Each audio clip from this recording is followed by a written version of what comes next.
Hey Nerdpreneurs, Chris here. In today's episode, we spoke with Nerdpreneur Melegie, or at Melegie on Instagram. She's a harpist that plays a combination of Celtic and video game music and has cultivated a community of thousands of fans online. This interview covers a wide variety of topics that I think you're really going to love. But what you're about to hear is a healthy chunk of that interview, not the entire thing. If you want to listen to the uncut, unedited version of that interview, go to patreon.com/nerdpreneur and become a member of our awesome Nerdpreneur board. Yes, it costs money, but you'd be supporting the one and only nerdy business podcast in the world. Thanks again for listening, and let's get into the episode. Keep it nerdy. Keep it nerdy. Keep it real nerdy. Nerdpreneur, you know I love my work. Life's a game, so I'ma take my turn. Nerds deserve to put their passion first, so let them rap a verse so they can all be heard. Yeah, my nerdy passion basically is drawing. I'll let you guess, but yeah, D&D. I do a lot of that. Correct. I'm a breeder of tarantulas. I'm importing tarantulas and some other critters. I am a small, independent board game designer. I wanted to make props for D&D. I am a LARPer. I dress up in funny clothes and pretend to be other people and hit my friends with sticks sometimes. Well, welcome to Nerdpreneur, where we have fun conversations with nerds making money from their nerdy passion. And as always, I'm joined by my co-host, Frank. Hey, yo. And we have an awesome special guest today that we are excited to talk to. Her name is Melanie, and her Instagram is Melegie. And hi, how are you doing? Hi, guys. I'm great. Awesome. So happy to have you here and appreciate you coming on the podcast. Can you tell us a little bit about what your nerdy passion is and how you got into it? Okay. Let's see. I am a harpist. I do mainly Celtic harp, but I like to play video game songs, like songs from nerdy TV shows, and I like to do cosplay and get dressed up. So it's something that kind of just started to happen in the last couple years, actually. So it's all new and very exciting to me. Well, let's start with the harp, because there was a lot in there. I know you've cultivated a real aesthetic for your whole page and what you do, and it's really grown quickly. When did you start playing harp? Oh my gosh. Well, let's see. I think what gave me the inspiration, I played a lot of League of Legends in college. I liked to play a lot of video games, like computer games like that. And I loved to main this one champion called Sona. She played the bottom row, if you're familiar with League, and she's kind of support character, but she played the harp. And she was so badass. She would do these different chords to attack the enemies. And I loved her. And I was actually kind of obsessed with her. I had all of her skins, and people would gift me her skins, which are basically different looks for the champion and different clothes and stuff.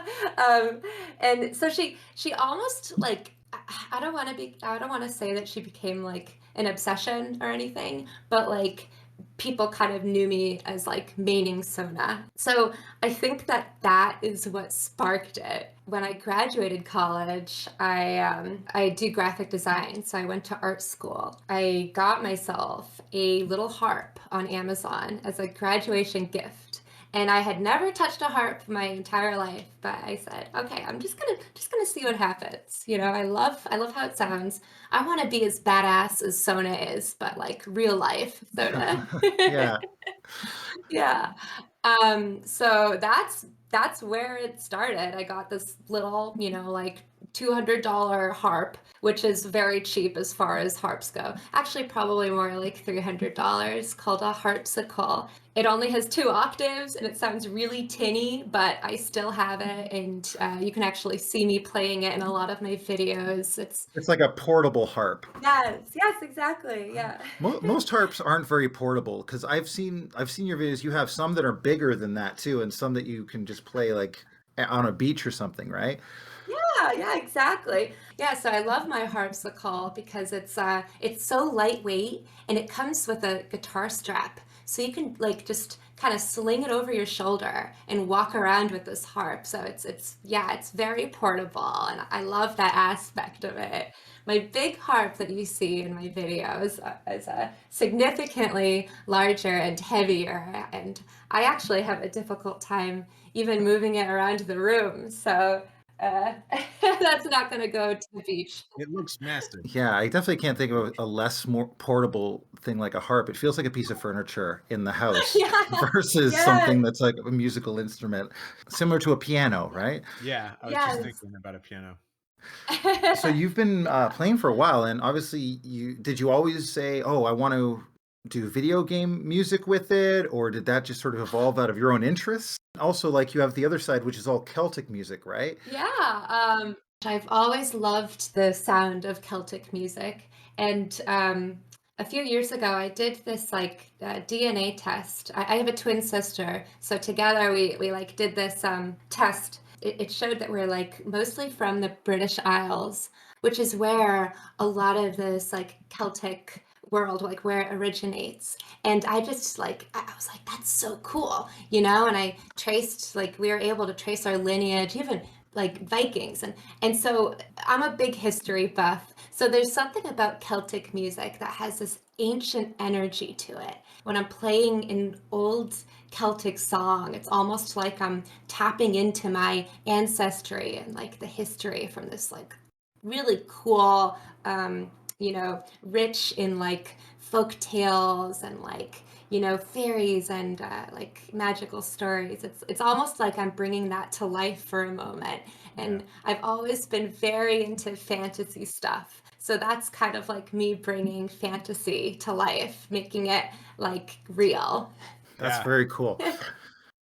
I feel you on that. I definitely, so a bit of my background, I did a similar test, DNA test, and I found out that I have a lot of similar areas, northwestern and northern Europe. So, but for me, I don't play the harp. I don't have that so much, but the ocean definitely gives that, and I think that's a mix of like that Viking and the Yes. British sailors. I just drink scotch. Yeah, There you go. because I've got Scottish in me, so that's I guess why I drink scotch. That taps Nothing into as elegant or decadent as the ocean or harping. But is that the right term for it? Harping or harpist? Like harping feels wrong. I don't know. That's actually a really interesting, that's a really good question because there are two different words for it. And you're right, a harper is a harpist who originated like from the British Isles, from Ireland, from Scotland, and they play Celtic music. They're called a harper. And the kind of more concerty, big grand harp that you think about when you're watching an orchestra, that's you'd call that person a harpist. I mean, nobody really follows those rules, but I thought that was kind of a fun fact. Yeah, totally. Yeah, I'm curious how you're playing your music. When was there this moment for you that I want to make a video or I want to make a post? What was the first moment that you brought your hobby to the internet? Oh my gosh, it's like such a nice memory to think of my very first video. And I did, I'm trying to think who composed it. It's this Renaissance piece called The Robin by, I think it's John Mundy, and he was about from the 1500s or so. But let's see, so I had been playing for so long and I wanted to have an audience, but I also didn't really want to like play for my friends and family because I was nervous. And I figured maybe I'll make this anonymous Instagram, record some videos and just upload them, make it super casual, and only strangers are going to see it. And nobody I know. So nobody will see me like, making mistakes or whatever. And from that, it started to kind of snowball. And I also realized, oh my gosh, I love this. And, people started to reach out to me saying, I love that piece of music. I've been having headaches all week, and your music has helped me, like alleviate some of that. And I felt so good that I was reaching, they're strangers, but they're just people from all over the world. Like it's like something I never thought about, just like humans, like you and me. Yeah. And then I realized I was obsessed with that feeling of helping. Somehow doing what I love to do is like kind of helping people, helping someone to even just make their day a little better. If they just hear a song that perks them up, or maybe they're stressed and hearing the harp helps to relax them. I became addicted to that. I like, oh, so yeah. Well, that's really, I actually really love that point you just hit on. You felt the fire, the passion from helping people. And, something that Yes. we're hearing is that people who build their brands and their businesses, especially if there's a strong online or social media component, they are driven by the engagement that they get with these other people. So I'm curious, did that first video when you started to, or in the beginning, when you started to get those engagements, did it take off, or was it just a very few people who actually responded?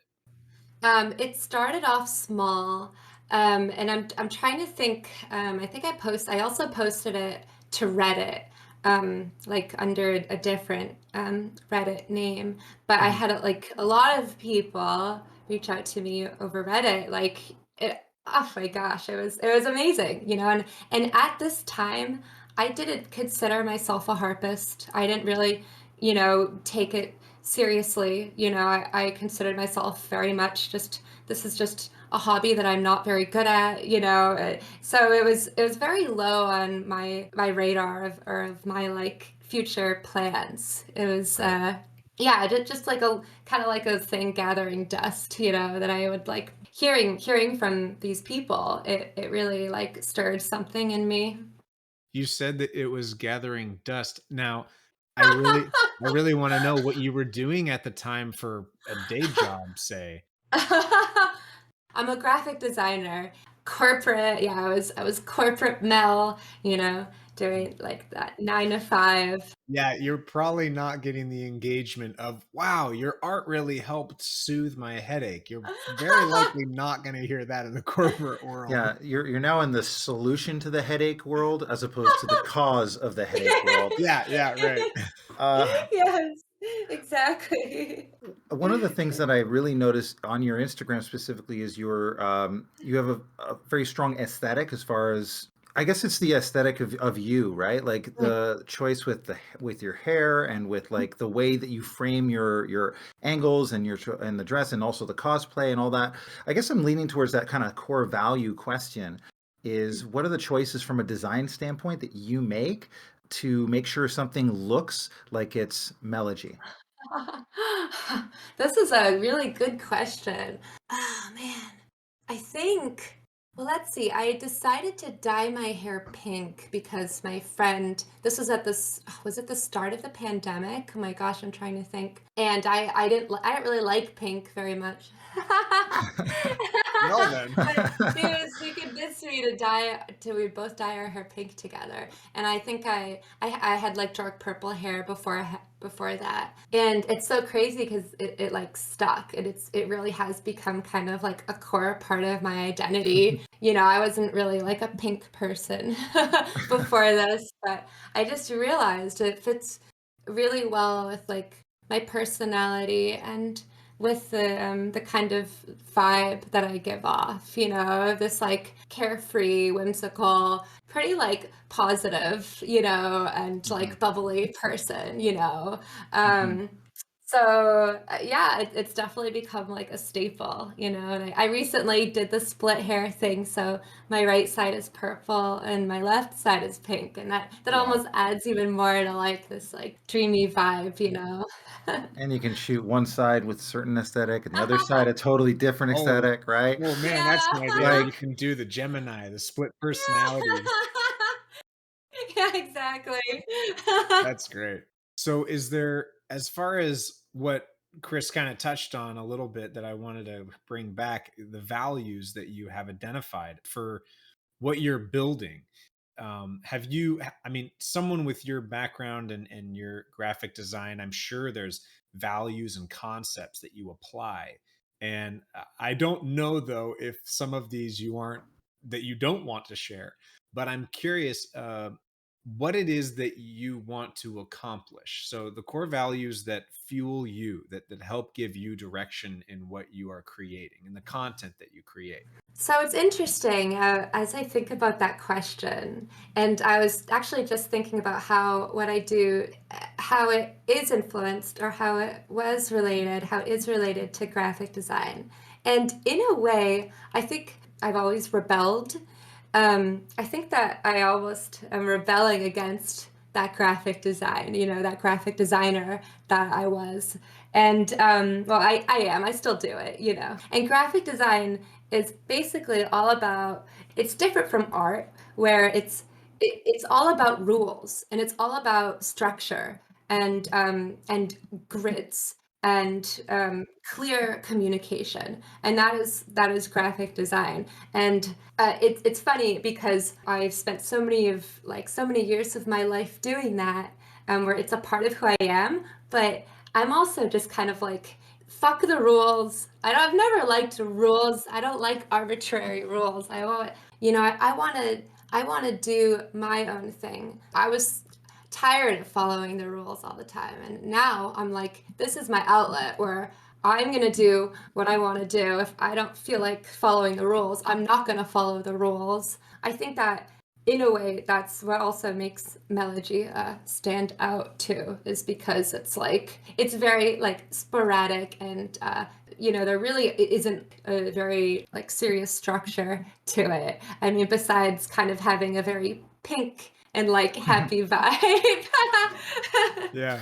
Well, here's something I really like about what you were saying is it sounds like one of your core values is aligned to being authentically you, right? And Yeah. one of the reasons we decided, Frank and I, to start this podcast was to actually find people exactly like you that are doing them and finding a way to do them in a way that actually turns them into a brand or something that can actually support them and make money. Because I think there's a lot of people that don't realize that it's possible nowadays to do that. You have, as you were saying, the rules. You have to follow the rules and go out there and go to school and get a job and go this. And all these rules from the past that were given to us are now becoming uprooted and shifted and changed in today's environment.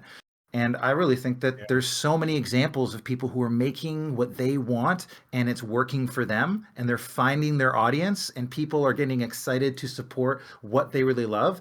And I want to highlight that, and ideally also hear from how people like you are doing it so that others can be inspired to do it too. Oh my gosh, absolutely. I think that you really hit the nail on the head there, where we've grown up our whole lives being told to follow the rules, and we have these expectations. We go to school, we go to college, we graduate, we get a job, but we do this, we do that, and and that's just what we think is the path to success, but it's really not. Sometimes you just have to do the scary thing and say, you know what, I'm gonna not do that and see what happens, and I feel very privileged that I was able to do that. I think that ultimately the most important thing is to really talk to yourself, go inwards, ask yourself, what do I want to do? What are my dreams? What makes me happy? What makes me happy? And I think that if you chase those things within you that make you you, I think that success will come. Because at least for me, when I'm doing what I love, when I do something that makes me happy, I do a really good job at it. And the world can see that. And I mean, I think that everybody has a unique and special gift that the world needs. I think it's doing a disservice to the world and to themselves if you're not really chasing your dreams. Yeah, that is so awesome. Yeah, I think that's so important that people hear that. One of the things I want to, I guess, notice, you said to go inwards and to look within and to do that. And what's interesting is in your story, you not only did that, but you also were like influenced outwards by a lot of things that were exciting to you, whether it was like the harpist and the video game. And I think that people have to be willing to try something new to be able to find the things that really make them happy. Because it sounds to me like you weren't going into this being like, I'm going to go to graphic design and I'm going to take the harp and I'm going to make everything look really good. And then everything's going to, it's going to blow up on Instagram. You're going to see this. I got it all planned out. Like no one has any idea that, but you were willing to try stuff that you weren't doing before. And all of a sudden it started to move in a direction that like, I call that the flow of the universe. That's like kind of trusting a little bit when you go try something. That you're on the right path. Absolutely. I think you're right that, putting yourself in situations where you try something new is so important. And it's also how we grow. If we're not doing new things, if we're not like exposing ourselves to new ideas or new situations, we're not growing. And I think if we're not growing, we're not living. I want to be living every day. I want to be discovering every day. And it makes me feel like so alive and happy. So I think that everybody should try to do like, a new thing, as often as they can. And even if it's scary, I think it's better to just close your eyes and jump. Right? Because what do you have to lose? I mean, you don't want to be stuck in the same job the rest of your life wondering what if, I don't want to be that person.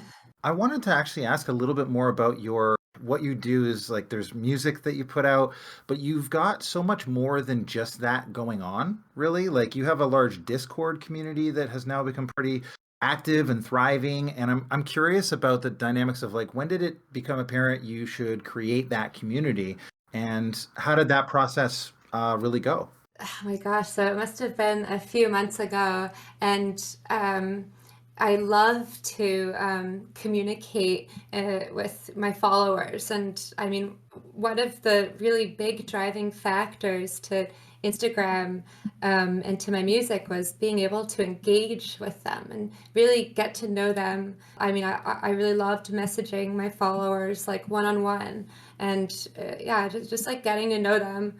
But it soon got to a point as I was growing where it was really, really hard for me to, keep up with the same people, my followers who I loved and, would talk to, but then all of these new people every day. And soon it was like my mailbox would just absolutely fill up. Yeah, I remember at one point there was something like 400 unread messages, and that's when I was like, oh my God, like, it became really hard for me to do that. And I also had these feelings of guilt. I was taking days to respond to people instead of being fairly active, and then it put me in a weird place too, because it made me so happy to have a relationship with these people, and all of a sudden there was more of a disconnect because I wasn't able to talk and foster these relationships anymore, just because it was just physically impossible to do all of that and and just try to fit it into a day. It was impossible. So somebody said, well, you should make a Discord, and and instead of messaging people like one-on-one, it's more of a community. So I did, and it started like a pretty like slow growth. A lot of my followers, much prefer the kind of one-on-one, like messaging on Instagram, but like a fair amount have come over to Discord, and we really have created this really wonderful and fun community. We have movie nights, and it's just kind of a very, very open and accepting atmosphere where people can share whatever they want and, be as quirky and creative and weird or whatever as they want. And it's just like totally accepted. And I mean, I love that. That's another thing I wasn't expecting to come out of this, but A few people have told me that, especially during the pandemic, it's really hard to have that sense of community, and that, like, my Discord has been like really helpful to some people, and kind of like being that. So that makes me really happy to hear that you're right. It's not just harp music. It's more than that, and it's still growing every day. I'm curious if for building a community, if someone Mhm. else was wanting to do what you've done, because you've done it fairly successfully, like what advice would you give them if they wanted to build out a community like you have on Discord? Let's see. I think it's important to have like a following outside of Discord first. Like I think it would be really hard to just to just make a Discord without already having a little bit of a following. I think Totally. I don't even know how actually. Like I know that there's Yeah. kind of like I know that there's a search bar like in Discord channels and stuff, but I've never used it, and I don't know. I think that it's important to already have that connection outside of Discord to be able to like kind of come from some place and then use Discord as a like a house, where every people come from all over to kind of like congregate and like check in, or like a communal house or communal space, or Yeah. yeah, or people could come and yeah, so they don't necessarily just like walk in your house off the street. They'll like meet you somewhere Yeah, else, like, I really like that actually. this is Yeah. just a metaphor. Well, I like the metaphor of the house because it's not just because you do like movie nights at the house, right? And people Yeah, are getting together on a regular night for a movie night, or you have events or rooms for people to be able to go hang out in if yeah. they really like certain things. Like I actually think the house analogy is a really good one for creating a community and a Discord. Yeah. Yeah, I also think that it's important to have people who actively like supporting. Like, I have some great mods because I can't be on it all the time, So it's like nice to have, yeah, people who will kind of, I don't want to say keep the show going when I'm not there because it's not like that at all. But just to have like support. So I'm really lucky where I have some. I mean, everybody in my Discord is wonderful, all of the members, but I'm very grateful for my awesome mods. They're like, I mean, honestly, it really feels like we're all friends or like a family. One of the questions that we end up asking people is, what is some advice that you may have received in your niche that you think is actually terrible advice? Okay. Oh man, I might have to think about this one. This is like specific, but I know that I have been given some advice that it's like, what, and I can't like think of anything like specifically right now, but I think that what's important is do do what you want to do, just because receiving advice from people, it can be helpful, but like it doesn't matter what anyone else says. Like, do it because you want to do it. And I think that the biggest thing is to trust your gut. Just if something doesn't feel right, or if they give you advice that you don't want to do, like, don't do it. Like, it's not worth it. And I think that it's something that we all have had to learn. Yeah. I agree. Yeah. Yeah. I think the older I get, the more I trust my gut on things because the gut seems to grow with age and like it tends Yeah. to get a little bit smarter with age and experience too, right? So Yeah. trust your Yeah. gut even when you're young. Exactly. I think that the more we trust our gut and communicate and listen to it, like the better we get, like at communicating and growing with it. So Yeah. it's just like you get better and better at it. Yeah, and then it almost just becomes second nature. Yeah. Here's a question I have for you. Like, what's the future for Melegie? Are you looking to potentially like put out an album, or are you looking to like compose music for a game or for people if they wanted it for their campaigns or something? Like, I'm just curious. Do you have any future aspirations in that way? Oh, heck yeah. I have so many plans and, and goals and dreams, and That's why it's like Melegie is just a little bud right now, and like there's so much exciting potential. So that's also why it's like, such an exciting time for me, because I could, there's so much I can do and I want to do. I absolutely want to start doing some composition, and I did. I composed a song a couple months ago, and that's like I would love to release an album. And people are always asking for, when is your album coming out? You know, so it's like something that I'm very, very excited to start working on and plan for. So that's on my radar, absolutely. Is there anything else that you really want to do under the Melegie brand? It doesn't have to be music related either. Like, Yeah, where else do you see it going? I mean, maybe there's something that you'd like to plug kind of for your listeners to keep an eye out for.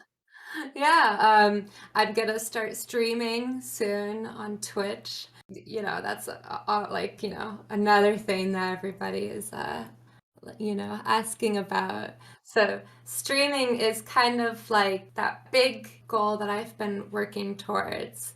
And I'm excited, to kind of have like that Melegie presence with streaming. And I think that that's also going to be another way to kind of have a community and to be more like engaged, with my followers. So I'm super pumped about streaming. Things are like opening up after the it's the pandemic is ongoing, but we're not as closed off as we were.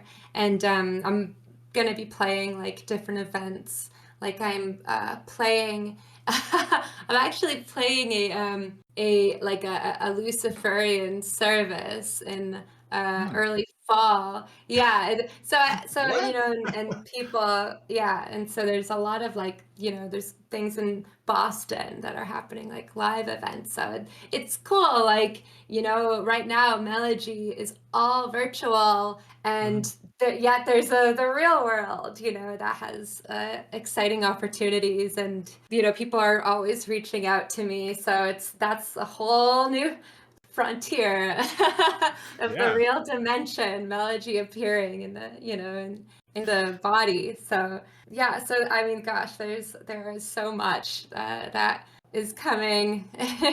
That's very cool. And it's so much of a testament to being like, if you put yourself out there and start moving in the direction, and again, like adjust as needed to grow and get better and keep cultivating that, eventually opportunities come to you, right?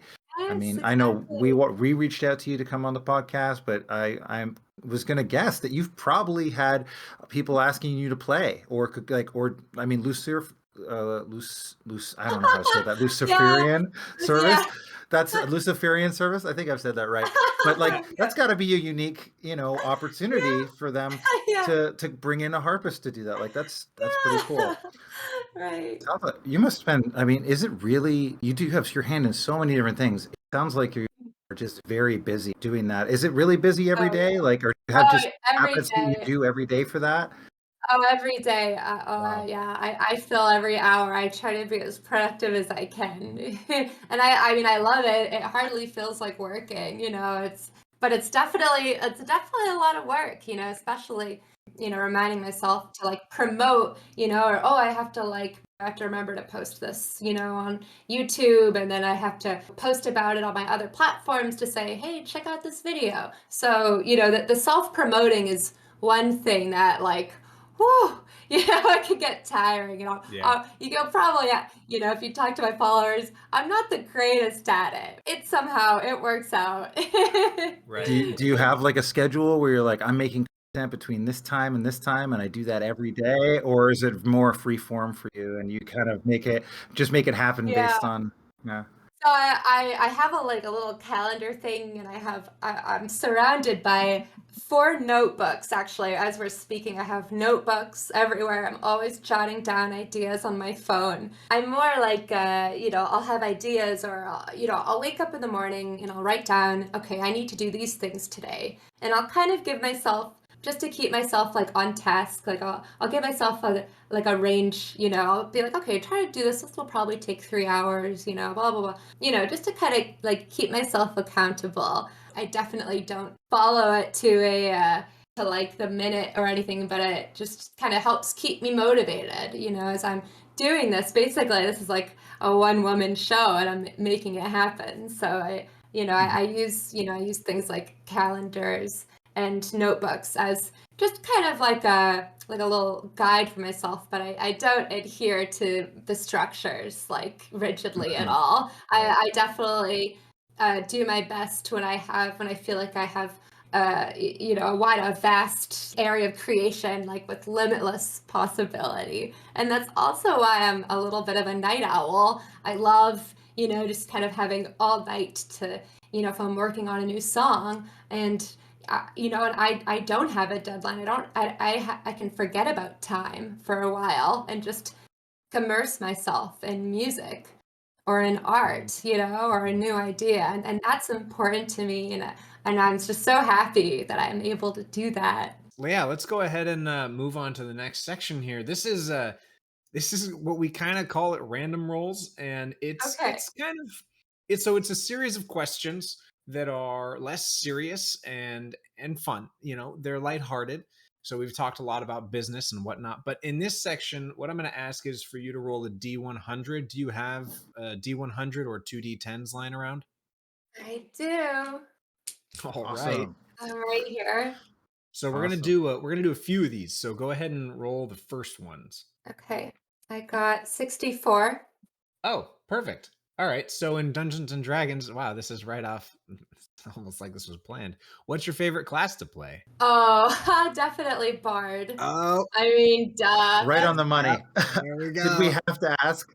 Yeah. I know it's kind of boring to say that, but I always love playing Bard because what is it? They do a little bit of everything, you know. I love that, you know. If I'm feeling like I want to be like versatile, Yeah. I love playing Bards because you can be like silly, I'm really big on the charisma, so I love to like role play. I even have like little musical instruments that I'll like bring with me sometimes to our sessions, you know. I love to incorporate little props like that to make it fun. So, I'm that annoying player, you know, who takes up the kalimba.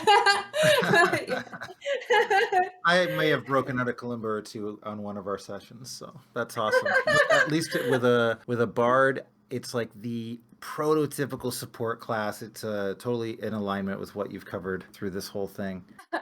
Before we move on to the next one, I wanted to ask, because the bard, there's often 3 types. I find there's the bard that is all about being a performer for the attention. There's the bard that kind of likes to go out and make a story for themselves, and then there's the bard that likes to seduce everything. So of those 3, I definitely like try to seduce everything. Okay. All right. And it never works. Dungeon Master's favorite. It never works. But Yeah. it's I mean, you have to. I mean, come on. I mean, I'm like, you gotta make things interesting because that's what makes it fun. So I always try to like do kind of push it a little and make things interesting and see what happens. Yeah, there are many ways to solve a problem other than to swing a sword, and a bard proves that. Chris has done that so many times. That's one of his best ways to get out of a situation. Well, let's do the next roll. All right, second roll. Okay. Got 49. You get to hunt one X-Men with Predator. Who are you going to hunt? Oh, I actually am not too familiar with X-Men. How about, are you familiar with Marvel? Not really, not very much. No, unfortunately. I hope you guys still want to do the podcast. I don't know. If you don't like Marvel, Canceled. Yeah. honestly, I'm disappointed now. No. I'm not. I'm actually probably between the 3. I haven't seen a Marvel movie in forever, so I'm not. Chris can't stand the movies. He's no. Them. No, I love I think Dune. it's really cool. Oh, Dune is cool. Dune is fun. I recently, yeah, when I saw the movie that just came out, that was awesome. Like I get very into things when, and I watched the oh my God, I watched the movie that came out. What was it? In the 80s? It was by who's the guy who did Eraserhead? Where the heck was that Oh, David David Lynch. Lynch? Yeah, David Lynch. Yeah, you watched the '84 Dune. Yeah, and I was like, it's so funny because I know it is super controversial, but like it's just so funny why like David Lynch became the director. Like it just seems very different from the from the Dune like fan base. Like it's like what? Okay, I have an interesting anecdote about that exact thing because, like, Oh yeah? okay, Dune is, the iconic movie, right? The iconic book from the '70s, right? And Uh-huh. Star Wars came along and it like blew up the sci-fi universe. And then everyone at that time was anticipating who's going to direct the next Star Wars, The Empire Strikes Back. And they went around to a bunch of people, and their number one person was David Lynch, was supposed to direct God. Empire Strikes Back. And then what happened was he said, I'm going to go do Dune. Oh And he my turned God. it down. He turned it down because he didn't want to do Star Wars. And we all now have this huge Star Wars universe that got built off of the incredible awesomeness of The Empire Strikes Back being an amazing movie. And I can only imagine if you watched the Dune from 1984, the tone and the discomfort that David Lynch makes you go through watching that movie it would have just tanked the whole franchise, I think. Yeah. And so I think we're all very, very lucky that that David Lynch made that choice. Yeah. He turned it down. Oh my God. I can't, it's really hard for me to imagine like Star Wars, The Empire Strikes Back with that Dune like 1984 Lynchian vibe to it. Like I can't imagine that because it's just so off the wall. Like he just went so surreal, ridiculous, which is fun, but like what a different vibe. Oh, and I want to say something. Just like we're not slamming David Lynch as a director. We're just slamming that movie for being appropriate. Because like if you watch like Mulholland Drive or Lost Highway or Blue Velvet, like I'm actually a huge David Lynch fan. And if you actually he has a masterclass. If you okay, Masterclass doesn't sponsor this podcast, so buy it if you want. But I'm not going to give you a code. But the thing is that if you actually go to the masterclass and like watch it, he talks about how he's turning like surrealist art, because he was actually a visual artist when he went to school, and he's now turning a lot of that expressionist or surrealist art onto film, and that's why his movies are so distinctly David Lynch and distinctly strange. He's a visual artist trying to do that on film. Absolutely. I do recommend people check out Lynch movies. Yeah. Well, I'll go ahead and take the moment here. We can now transition from the random rolls to the final section here. This is called the rapid fire. So pretty much these are quicker questions. They're also silly, but they're designed to get 1 or 3 word answers out of you. And sometimes we might be really curious and try to go more in depth. My favorite one to start off with is coffee or tea? Oh my God, I love both. Oh, I can't choose. I can't choose just one. I love both of them. Is that allowed? Kind of. If you Kind of. elaborate on, do you drink either of them straight? No. Are you adding like copious amounts of creamer and sugar? I mean, okay, well, I'll have green tea with some honey in it. And that's like, it's one of my favorite. I mean, I have tea every day and I have coffee every day. So I love, I love drinks like that. So it's so hard for me to say I'm one or the other because I think I'm both. But I think if I had to choose, I would say I'm probably more of a tea person. You know what? I'm in that boat too. Definitely have recently started to like coffee, but the thing is I don't like coffee straight. So I'm more of a tea guy. I don't like black coffee. I can't do it. It's too bitter. Yeah. I like black coffee. It's grown on me. Good for you, Chris. You can keep it. Here's one. In D&D, role playing or combat? role playing. Yep. I love it. I love, I love like being with a campaign with a group of people who also like to role play. Like sometimes we'll like dress up, and I mean that's not necessary, but I think it's just fun, I think it's really fun to just kind of be goofy, and sort of take on a different character. So yeah, role play for sure. Nice. And then I gotta ask it. Every time I see this question, I gotta ask Star Trek or Star Wars. Star Trek. Oh, you got a winner. All right.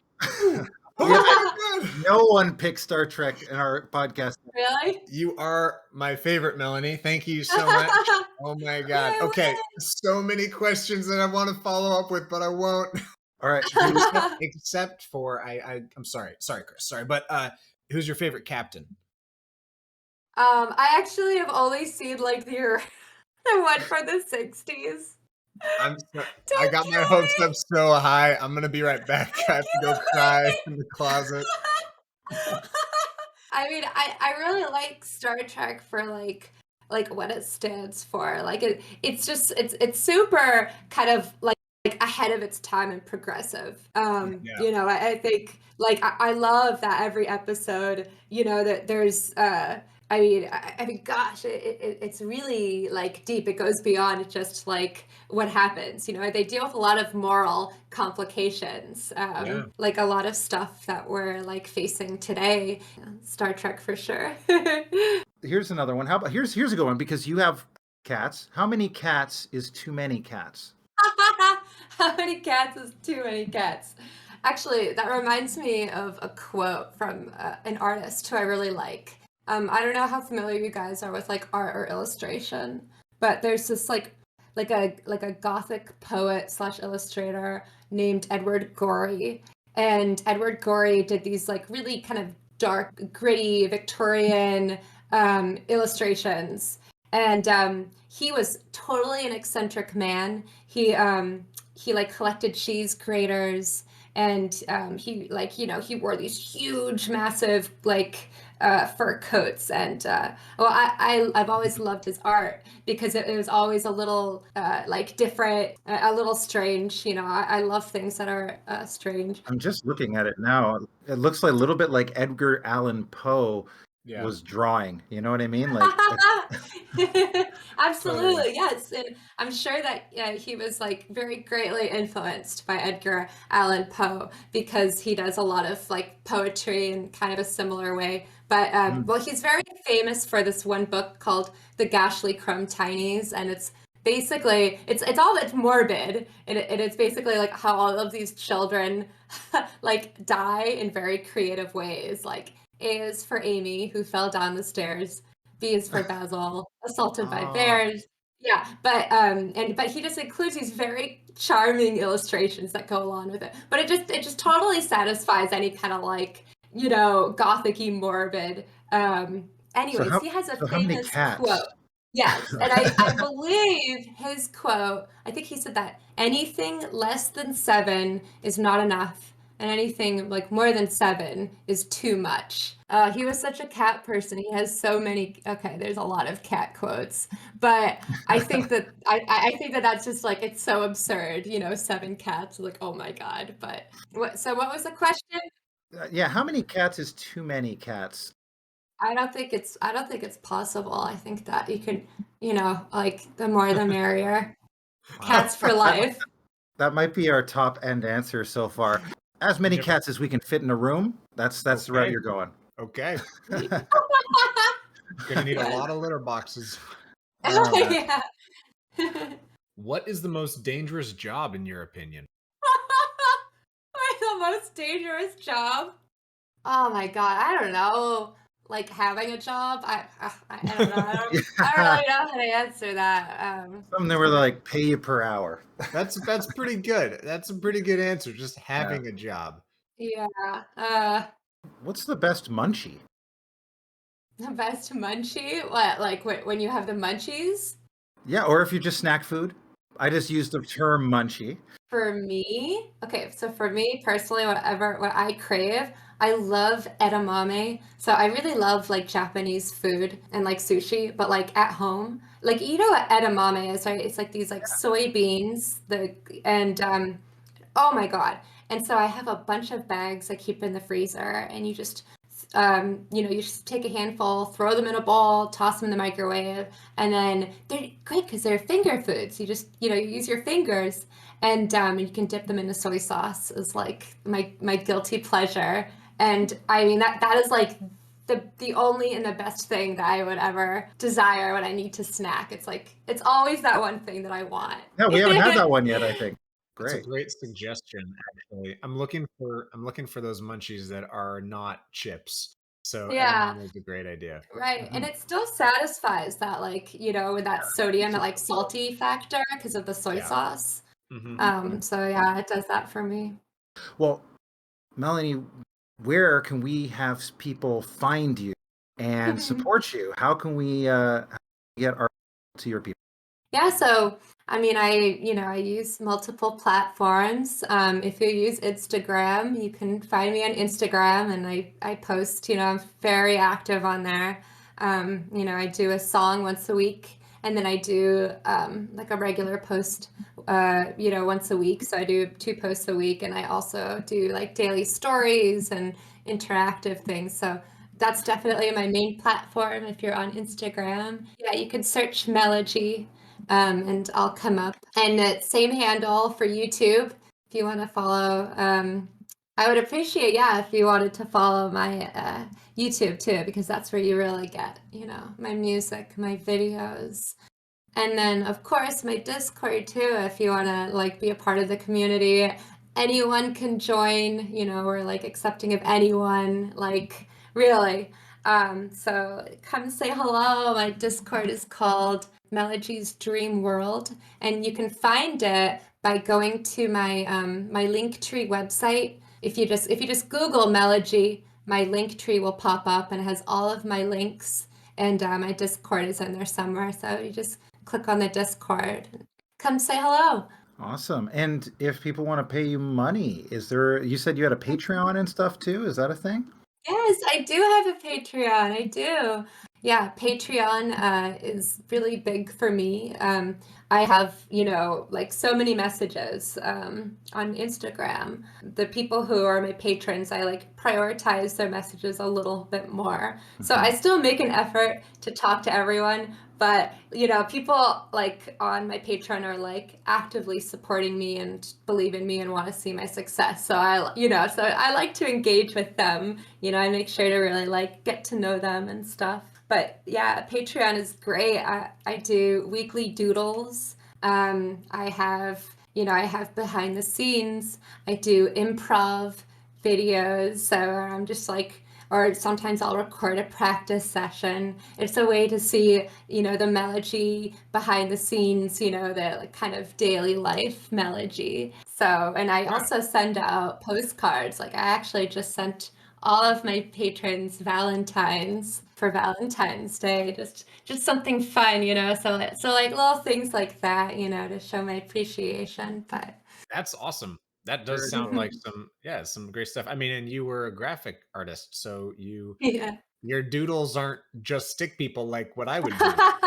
Yeah, I'm also a painter too. So I have dabbled in the arts my whole life. So I like to draw and I paint, I do like pen and ink. So Patreon is great. It's a great way for me to like, express a different side of my art. Melanie, did you have a chance to think about a song that you might like to plug? So, as far as like a Celtic piece? Yeah, something that we could end the episode on. So I think I would like to end with this piece called Carolyn's Dream. And Carolyn is a very well-known in Ireland, a very famous Irish harper. And he was actually a blind harper. And I think, in the 1600s, and he was a blind Celtic harper. And he basically spent his whole life just traveling around Ireland with his harp. and he composed music for people. I think he's like the national Irish like composer, you know, like he's done so many like classic Irish and Celtic tunes that like some people might be familiar with, but he's kind of like the holy grail of Celtic music. So this is a beautiful song called Carolyn's Dream.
Thank you for listening to Nerdpreneur. Be sure to subscribe wherever you found us and leave a review on Apple Podcasts. Every review helps our show grow. You can follow and chat with us on Twitter, Instagram, and YouTube at Nerdpreneur Podcast. Nerdpreneur is a labor of passion, and Chris and I would love to keep this thing going. So if you want us to continue making content, you can support us by going to patreon.com/nerdpreneur and become a member of the board. Members of the board get shout-outs, they can submit rapid-fire questions, they get behind-the-scenes peeks, and we record super fun and valuable content exclusive to our board members. We love all of you nerds. Keep it nerdy.